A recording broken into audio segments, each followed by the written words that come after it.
And it's time for Vinyl Happy Hour. What's going on, guys? I am Skylar Davis, owner of Culture Shock Clothing and Records here in Rockford, Illinois, and I've been geeking hard on some new releases and some of my favorite vinyl records this week. Having a little whiskey. I've got some East Coast whiskey from when I visited New York to go with some of the bands I'm talking about tonight. Before I get started, I'm going to talk about some indie exclusive records. I'm going to talk about some records that somehow I almost missed. I missed out on in my past and even this week.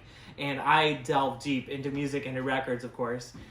It's like my life, of course. This is what I do. We've had this store for almost 15 years, so exclusively for 15 years I've been dealing with vinyl almost. But even as a youngster I was. But I'll tell you the stories about how I almost missed out on some. But I don't want you to miss out on our Vinyl Happy Hour videos. We are putting out a new video every week talking about typically 5 of the best releases or most interesting releases for the week. So if you haven't already, go and subscribe right now to the Culture Shock channel. Also, turn on your notifications because we may be putting out additional videos besides our weekly videos this year. This is season 4, episode 2 of Vinyl Happy Hour. So we've been doing this for a while. We'd like to get some really interesting stuff and kind of clue you in as to what's happening. Because I don't want what happened to me to almost happen to you, where I almost missed out on some of these releases. And it's just because there's so much good stuff coming out and there's so many bands who are still releasing vinyl. Plus we're seeing a reissue era of a lot of stuff that came out maybe mostly on CD or cassette, sometimes no physical release at all, that is finally coming out on vinyl. So do subscribe. All right, that's some honey whiskey. Actually, it's got a little honey mixed in it. Lauren, have a little shot with me. So this first one I want to talk about right now is Lucero's new one, When You Found Me. I love their little sticker on there. It says, "You found me, now buy me." That's a great little sticker because this is an indie store exclusive, only available to independent record stores. They're doing this, they're calling this Coke Bottle Clear. So I think that's clever. I'm not sure if every sticker says that on the regular version. For the first week, we only got these, which are already sold out, I believe. We have some available in our store, though. They're coming out tomorrow, and you can buy them in our store and on our indie store website, which is cultureshockshop.com. It's in our staff picks right now, so I'm going to leave a link to that here in the YouTube video. Go check that out. Also, when you go to cultureshockshop.com, I should mention really quick that you can pre-order upcoming releases from multitudes of different labels and bands. Right now, I know Weezer has a new one coming out. Foo Fighters is dropping next week. There's the music from the Frank Zappa documentary. So don't forget to pre-order upcoming releases so you don't miss out on things like this. This was available in our pre-orders, and now we have some in stock. But it's a great album. If you haven't listened to Lucero, they're considered, kind of like modern kings of this alternative country. They've been doing it a long time, and they've got the sound down great. I love the sound of this album. It's so smooth, and it really, I don't want it to sound bad when I say this, but it has a really polished sound.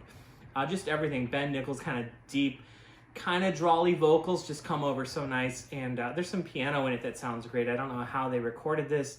But it sounds very echoey, like it's in this chamber, but the guitars and vocals do not sound like that. They sound really smooth. Just the mixture of that gives it that little bit of Southern grace. What's also interesting about this independent release is not only is it on this, they're calling it Coke Bottle Clear, which is kind of like this milky see-through. To me, it almost looks kind of fluorescent greenish. But there is an art print that comes with it. I love the album jacket, though. So the artwork that was done on this is great. But this art is actually by Ben Nichols, the vocalist. And it's got kind of crimply corners, and it looks kind of washed out, the coloring. So it almost looks like it's hand cut off of like a little poster board.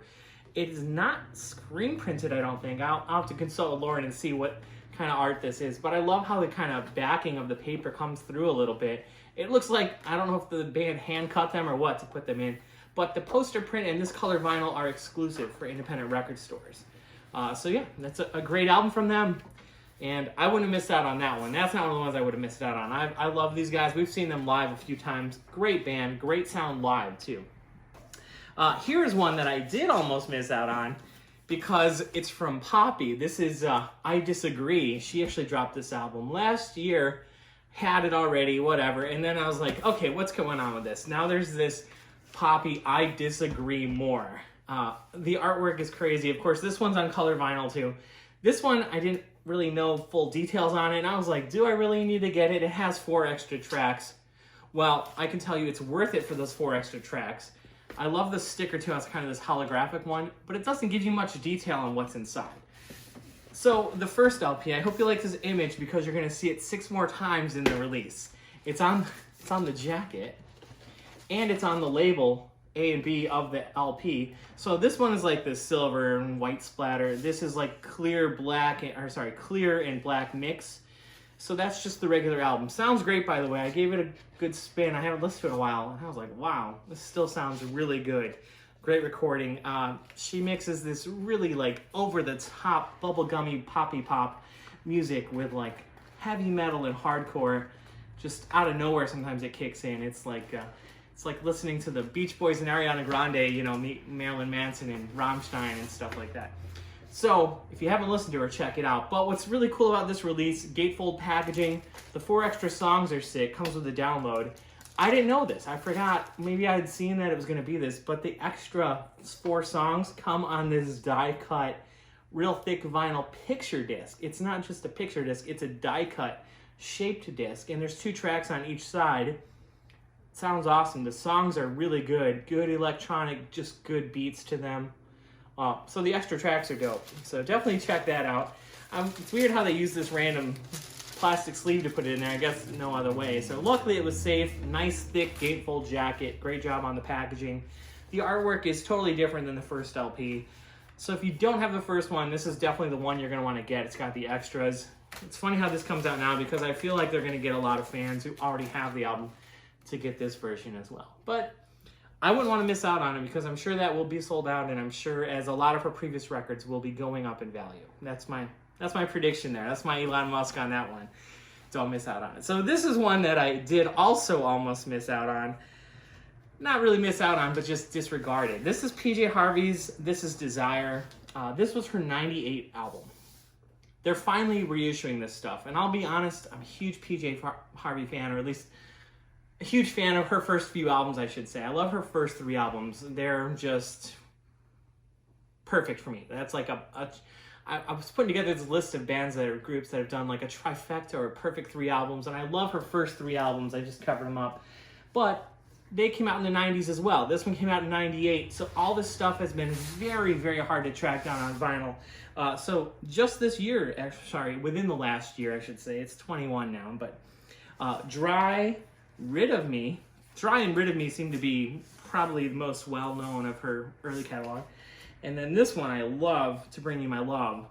This is where she changed her sound a little bit. And I had never really gotten into this. This came out in 98. I was getting into more hardcore and metal and whatever, other stuff, Nine Inch Nails, things like that. So I never really gave it the time of day. I don't know why. It just didn't see it in record shops or things around here very much when I was growing up, and I didn't really listen to it. And I thought I knew it. I thought I heard a couple songs. I didn't care about it as much.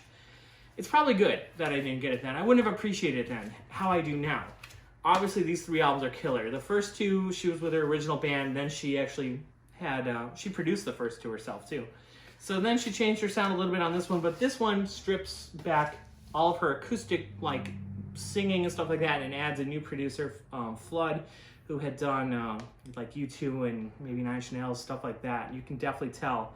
It's just black vinyl, just nice thick vinyl, got the inner insert. But this is her going with a new, more modern sound. At the time of 98, I should say modern sound. It was a little bit ahead of its time, and right now when I listen to it, I hear totally different things. Remembering back to it, I was thinking more along the lines of like Garbage and U2 and some of that stuff. Even a little bit more, like, dare I say, like dance electronic pop mixed in with her sound, which her original sound was considered more of like a blues punk. Just kind of a weird mix. A lot of Nick Cave comparisons and stuff. This album's great, though. It's sick. I mean, parts of it, I'd never heard it before. Never thought to compare it to, like, Massive Attack with, like, these kind of, like, trip-hop electronic beats going with her kind of eerie, jazzy vocals and stuff. I was actually just kind of reading up on her a little bit, finding out more about, like, her early life and some of her influences, and it makes a lot of sense now why I like her. And like her growing up, I guess I'd listened to Captain Beefheart with her parents and stuff. Captain Beefheart, who was like kind of a protege of Frank Zappa, was all over the place, and that's how PJ Harvey is. I think she's kind of all over the place, hard to pin down. Of course, the earlier stuff, if you like Pixies and things like that, that kind of went Nick Cave, that went hand in hand. But this is one where it gets really different. I should mention also, I covered it up, they are putting out the demos to all of these albums too. So she actually is releasing all the demos albums, which I had never heard. And this one at first, I listened to it and I was surprised at how much like the final product it sounds like, because she actually produced all the demos and stuff herself. Although this had a, big time producer. I thought maybe the production is what, the record label or the production is what gave all that electronic sound to it. But it was like that from the beginning. She intended it for it to be like that. But there's a couple of these songs that are just so stripped back in the way the mellow, dramatic ending of Is This Desire, the final song, sounds. It's worth it to me to have the demos. I wasn't going to get them, I swear to God. I have a shitload of records everywhere, and I needed to get it. It's such a good album, and I appreciate it now. So I almost missed out on it, even though I've got her first 3 albums now, which have finally been reissued. I was on the fence about getting this one, but definitely getting it. I think you should too. You should definitely check it out. Oh, I streamed it though even a while back, and I still didn't care for it that much. Maybe it's because I'm streaming with a single speaker or something like that. I don't know. I just didn't really feel it. And playing it today over and over, like 3 times already, it's about, all of her albums are around 40 minutes, perfect time. It sounded sweet. Just really got into me.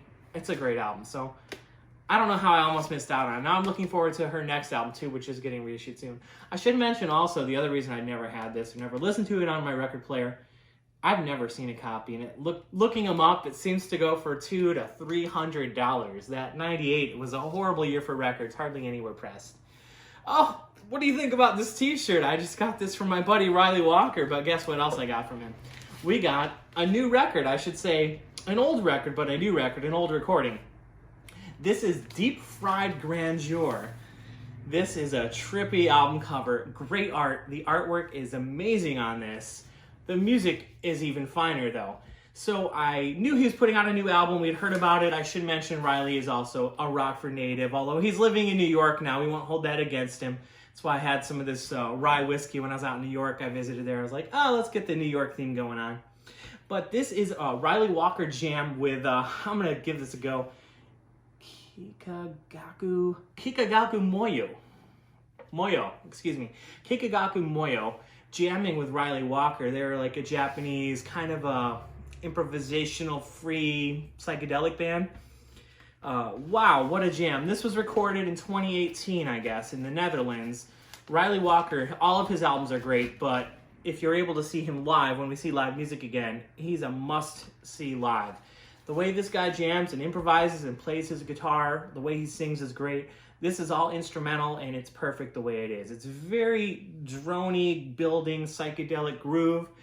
And there's a lot of, I feel like this Middle Eastern spirit kind of takes over, possibly, drifts you off. It's a really good meditative listen, but then it jams. And when it jams, you feel it kick in. The end of the album, it's just 2 long tracks, 2 live recordings.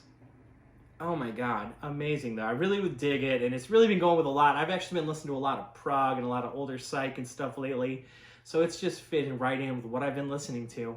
So it's cool to hear a guy we know from Rockford who's been touring around the world, learning his guitar, learning his music, just playing these jams. It's amazing. So I'm showing the back cover of it. The front cover though is just the artwork. I love the artwork too. I'm gonna tell you who did the artwork just because I love it so much. I was looking at it earlier, but I forgot. Oh, also, this is on Husky Pants Records. Right now, this is not on our website. This is an in-store thing right now at the moment. Cover artwork by Lily McNeil. Even this little sticker, this is just the black vinyl with the barcode on it, but even the sticker's got cool art on it. So I just love the sound of it, the feel of it, but what I'm saying is the second track kind of gels together really nice and gets really minimalistic. And then they all just kick in and start jamming with the drums at the end. I don't believe it's streaming even, so check your indie record store, see if you can find it. We'll be doing a Ryley Walker update soon because we have several of his other albums that we want to put up on our website. So if you aren't in the Rockford, Illinois area to come in and pick one up, you'll be able to get them on our website. Everything else we've been showing off is on cultureshockshop.com. Hopefully we'll be talking to Ryley and getting some more of these. I'm not sure how limited the pressing is. But a huge shout out to him for the shirt, of course, and for the records. Really happy that he remembered us. He's always said that the Rockford area record stores are what really gave him an education in music, and he's just really grown deeply in his playing ability. So it's super cool. All right, so here's another one that I had almost missed. This is going way back, though. This is a 70s group called Bang and Svart Records, S-V-A-R-T. It's a Finnish label, I believe. I forgot. I think it's Finnish. I had recently, we put out a really choice used record collection in the store, and there was one of my holy grail, one of my records I've been looking for forever in this collection. It's all like guitar rock and metal and blues rock. Bang, this album's called Mother and Bow to the King. This band's quite interesting in their own respects. I'd like to do kind of a full video on them. But I didn't realize that I didn't have all their albums or didn't even know about all their albums. There was this third album that they'd done, which was called Music, and luckily it's still available. They were considered a proto-metal band. Early heavy rock, hard rock, they were fans of Black Sabbath, but also of the Beatles and stuff. So it has some more pop sensibility. It's not as like heavy and dark as Black Sabbath. But I didn't know my history on the band. I screwed up. I thought they only had 3 albums. It turns out they have 4 because their original album got canned. It never got released.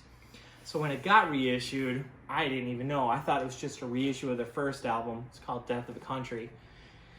So, wow, I missed out. And then reading about this album, Music, people said, oh, it's not very good, yada, yada. I was like, I don't know if I need to track it down. Well, this is just where you shouldn't listen to people sometimes or even listen to reviews. You just go do it yourself, listen to it.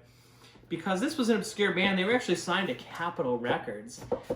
These guys put this out on color vinyl, and this even has the 7-inch of some unreleased music from their short run with Capitol Records. But let's just show off this vinyl. They did this on red vinyl. This one is a little more melodic, a little more poppy in a way. Let's say like Slade or Cheap Trick or Beatles even. But it has that good heavy rock of like Cream and Black Sabbath and stuff like that.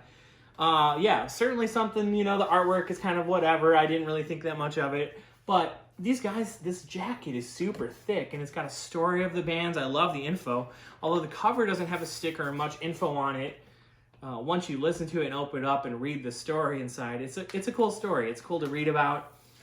Just checking these guys out, but just another one of those obscure, overlooked bands. Like I said, the originals are so hard to come by, and so expensive usually if you do. So that's where it's fun to come dig through your record store. You never know what's going to be in Culture Shock from week to week. We just put out a big collection of choice stuff. There's a bunch of Rainbow and Cream and Hendrix, and of course, this one was in there. I cherry-picked this one for myself, guys. Sorry, but there's plenty of other good stuff. There's some original pressing Ramones, and there's a band called Dust. Check them out. We're going to do a future video just on some of this kind of earlier kind of the stuff that predominated and kind of led to the birth of like stoner rock, doom metal, stuff like that. But they didn't know what to call it quite yet because that wasn't around. So, hey, there's your little history lesson for tonight. But yeah, it's so many good releases. This is just the tip of the iceberg. So yeah, go check out some of the stuff on our website or stop by the store. We're always happy to play some records and jam them in the store. And I hope you guys enjoy the video and keep checking them out every week. We'll see you soon. Cheers.